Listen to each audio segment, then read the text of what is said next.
You're watching NCAA on campus. I'm Alexis Bernacki here in Kirksville, Missouri, the home of Truman State University.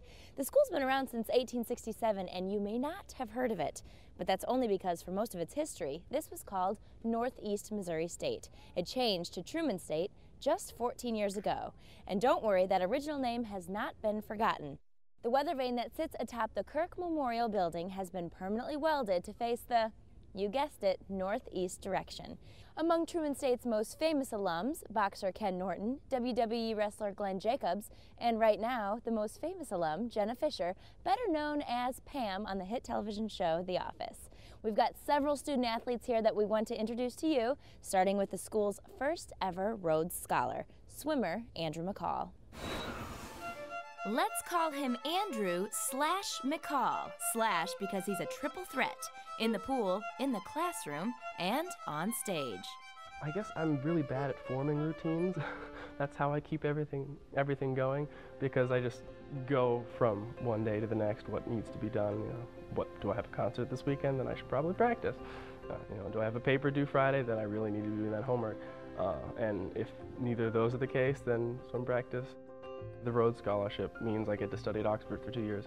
They give 32 each year, and they're given on the basis of academic ability, leadership potential, character, and well-roundedness, and actually also athletic achievement, which is why I applied for it. Oxford is one of the oldest schools in the world, definitely way older than anything on this continent. In terms of an institution, the reputation goes back another 500, 600 years. They have the best philosophy department in the English-speaking world, which is why I'm interested.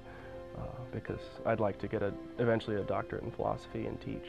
I have enjoyed just about every philosopher I've ever read.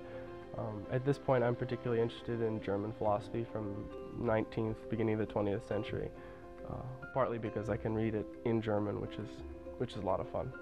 I don't know why, but learning about new ways of seeing the world is just incredibly exciting to me.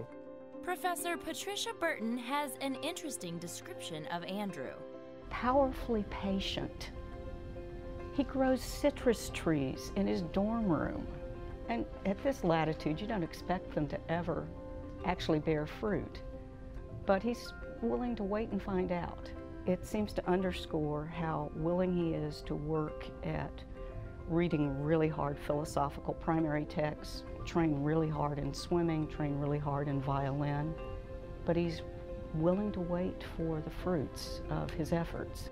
Music means a whole lot of different things to me. I've developed a more, intellectual appreciation for it, just the order that composers can bring to these sounds.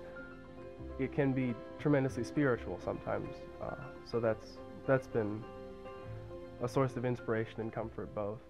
Since Andrew came to Truman State, we've been working around his schedule.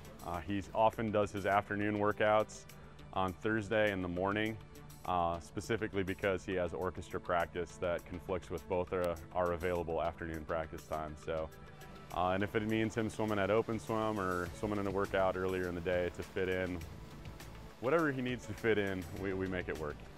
Andrew followed his older brother Peter to Truman State, and a career highlight for him was joining his brother on a relay team. I think setting the school record last year at Nationals in the 200 freestyle relay. It was me, my older brother Peter, and 2 other sprinters that we placed 6th, which was the highest I've ever placed individually, and I think the highest our guys team has placed in that relay in quite a while. We lowered the school record by over 1.5 seconds. It was a good time.